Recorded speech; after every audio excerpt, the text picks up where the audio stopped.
Pour ne rien manquer, abonnez-vous maintenant.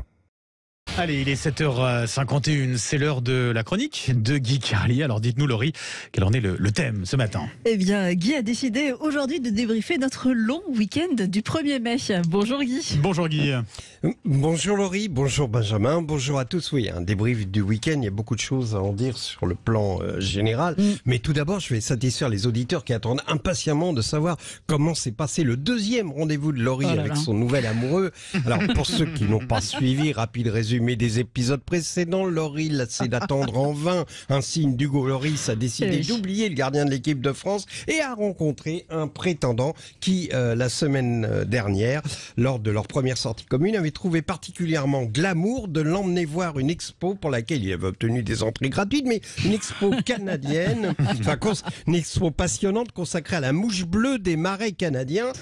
Expo d'autant plus passionnante qu'un groupe vocal de 6 membres imitait longuement le bourdonnement de la mouche bleue du Manitoba. On aura compris que les conditions requises pour séduire Laurie n'étaient pas tout à fait réunies, mais que magnanime, elle a décidé de lui donner une deuxième chance. Et ce week-end, tenant compte de l'adage qui dit « femme qui rit est à moitié dans ton lit », le prétendant a emmené Laurie au théâtre, voir une pièce comique pour laquelle il avait obtenu des places à prix réduit intitulée Les Faux British. Et ils ont effectivement beaucoup ri. Le gars avait donc déjà la moitié de Laurie dans son lit. Il lui suffisait d'un brin de muguet pour que la deuxième moitié suive. Mais ce dernier le prétendant prétexta qu'il s'agissait d'une coutume ringarde que seuls les anciens pratiquaient. Autrement dit, après les mouches canadiennes, Laurie a découvert les rats parisiens. Je suis quant à moi allé voir les vrais British pour ce week-end. Dès la gare du Nord, j'ai senti que ça partait mal ce voyage. Dans l'Eurostar, un couple rentrait à Londres avec 2 enfants, 6 ans, 8 ans environ. Le petit avec une tétine. Alors une tétine dans la bouche d'un enfant de 6 ans, c'est un signal rouge. C'est une forme de bâillon, vous voyez, pour enfant hurleur. Alors comme il pouvait pas hurler, il compensait en frappant très fort la tablette avec sa tour Eiffel, et son frère, trouvant le jeu très drôle, fit de même avec sa voiture de police. 2 heures d'enfer pour oublier les enfants qui hurlaient, qui rampaient dans l'allée centrale. J'ai lu dans le train évidemment le bouquin de Bruno Le Maire qui a enflammé les réseaux sociaux.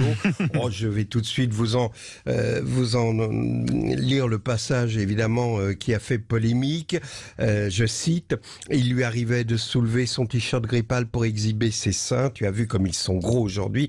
Elle me tournait le dos, elle se jetait sur le lit, elle me montrait le renflement brun de son anus. Je suis dilaté comme jamais. Voilà, je suis dilaté comme jamais. La littérature de Le Maire sans la cabine de sex shop javelisée à la sortie du client, le graffiti de gare. On imagine Le Maire adolescent découvrant le plaisir de la lecture dans les toilettes de la gare Saint-Lazare. Que voulez-vous, on ne guérit jamais de son enfance. Avant, quand un gouvernement avait un problème, il impliquait le pays dans une guerre pour créer une diversion. Mais là, c'est tellement grossier. Chiappa en papillote dans Playboy pour oublier le scandale du fonds Marianne suite à la mort de Samuel Paty. Et là, Bruno Le Maire, qui juste avant le 1er mai, on annonce des manifestations monstres, nous sort le renflement de l'anus dilaté comme jamais.